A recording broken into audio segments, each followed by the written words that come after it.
राजस्थान प्रांत के शहर मेड़ता में हुई मीराबाई श्री कृष्ण जी की अनन्य भक्त थी। श्री कृष्ण जी मीराबाई को साक्षात दर्शन दिया करते थे।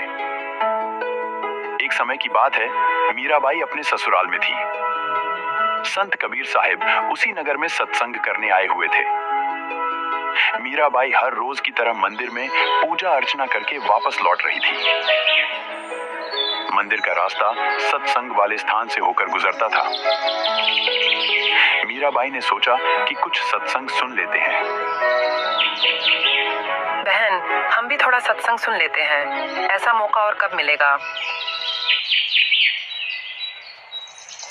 मीराबाई और उसकी कुछ सहेलियां सत्संग में आकर बैठ गईं। तीन देव की जो करते भक्ति, उनकी कदे ना होवे मुक्ति। हिंदू धर्म में सर्वश्रेष्ठ देवता ब्रह्मा विष्णु महेश जी को ही माना जाता है, लेकिन मोक्ष इन तीनों की ही भक्ति से नहीं हो सकता, क्योंकि ये स्वयं जन्म और मृत्यु में आते हैं। संत जी का अनोखा और अद्वितीय ज्ञान मीराबाई को चकमा दे रहा था, क्योंकि मीराबाई तो श्री कृष्ण जी यानी श्री विष्णु जी से सर्वश्रेष्ठ देवता और प्रभु किसे ही नहीं मान रही थी। क्या ये संत फिर किस भगवान को मानते होंगे? श्री कृष्ण जी से भी बड़ी शक्ति और कौन हो सकती है? पुण्य आत्मा हो, अपने ही पुराणों और ग्रंथों में उल्लेख मिलते हैं कि विष्णु जी यानी श्री कृष्ण जी को स्वयं को विषाक्त तीर से मरकर अपना बदला देना पड़ा। जब वे स्वयं का कर्मलेख नहीं मिटा सके, तो साधक को क्या लाभ दे पाएंगे? मीराबाई के लिए आज एक नया मोड़ आया। पहली बार ऐसा सत्संग सुन रही थी। सत्संग समापन होने के बाद मीराबाई कबीर साहिब के पास जाती है।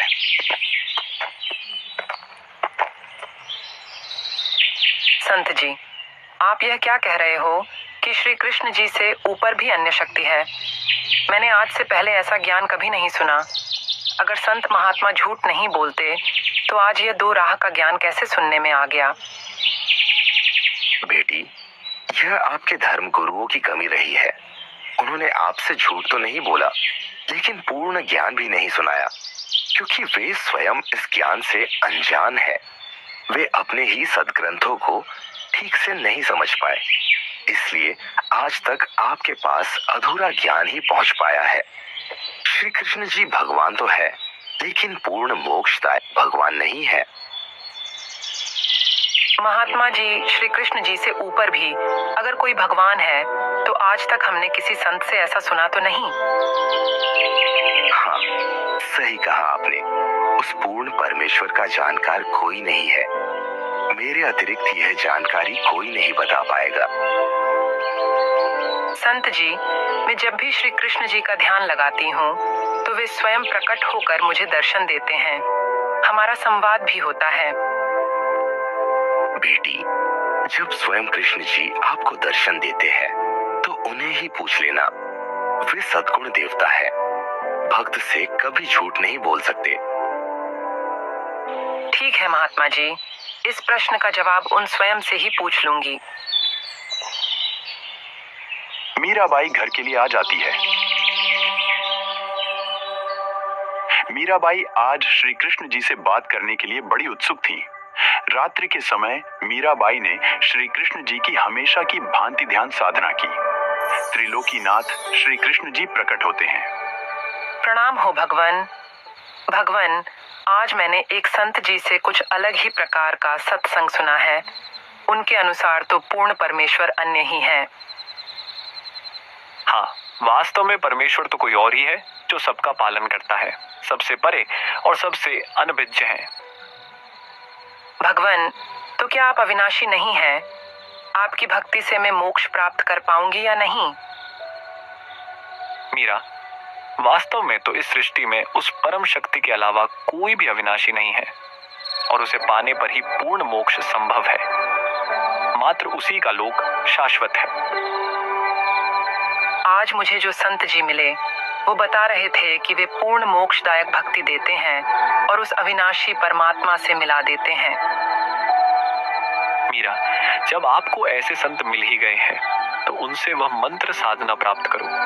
ऐसा तत्व ज्ञान उस परम शक्ति के कृपा पात्र ही प्रदान कर सकते हैं। मीराबाई के मानो पैरों तले की जमीन खिसक गई हो।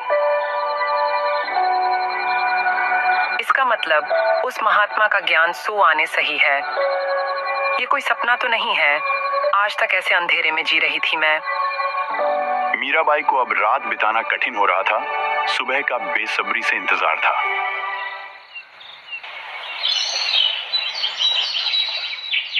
भक्त रविदास जी, आज वह ठाकुरों की बेटी मेरे से नाम दीक्षा लेने आ रही है, परंतु उसे नाम दीक्षा आपने प्रदान करनी है। क्यों प्रभु, ऐसा क्यों?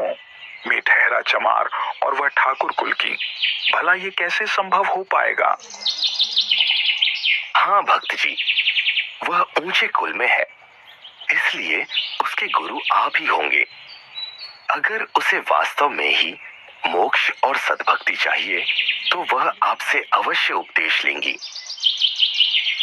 जो आपकी आज्ञा गुरुदेव। उधर मीराबाई अपनी सहेलियों के साथ मंदिर के लिए जाती है, लेकिन उस दिन मीराबाई मंदिर के बजाय पहले संत जी के सत्संग स्थल पर पहुंच जाती है। हे महात्मा जी, आप और आपका ज्ञान वास्तव में सर्वसिद्ध और पूर्ण सत्य है। मुझे वह सद्भक्ति दीजिए जिससे पूर्ण मोक्ष संभव है। हाँ बेटी, भक्त का प्रथम उद्देश्य सच्चा सद्गुरु धारण करना ही होना चाहिए। आपके गुरु संत रविदास जी होंगे। जाइए और उनसे सतमंत्र प्राप्त कीजिए। मीराबाई ने आप देखा न ताव और रविदास जी के पास गुरु बनाने के उद्देश्य से आ जाती है। हे गुरुदेव, मुझ दासी को अपनी शिष्या जानकर मेरा भी उद्धार कीजिए। देख बेटी, आप हो सर्वश्रेष्ठ जाति ठाकुरों की लड़की और मैं हूँ एक नीच जाति चमार से। आप पहले ही सोच लो कि लोग तुम्हें क्या क्या नहीं कहेंगे, क्योंकि बाद में अगर गुरु के प्रति दोष आ गया तो भक्ति करना भी ना करने के समान होगी। गुरुदेव, भाड़ में जाए ये सारा संसार, चाहे मुझे समाज से निकाला भी मिल जाए तो भी मुझे इस भक्ति के लिए सहर्ष स्वीकार्य है। मुझे मोक्ष चाहिए गुरुदेव। आज से मैं आपकी बेटी और आप मेरे पिता। रविदास जी भी गदगद हो गए और कबीर साहब के पास आते हैं। भगवान, वह तो मेरे से भी दीक्षा लेने के लिए सहर्ष तैयार है। तो झुको नहीं भक्त, बेटी को प्रथम मंत्र की दीक्षा दो।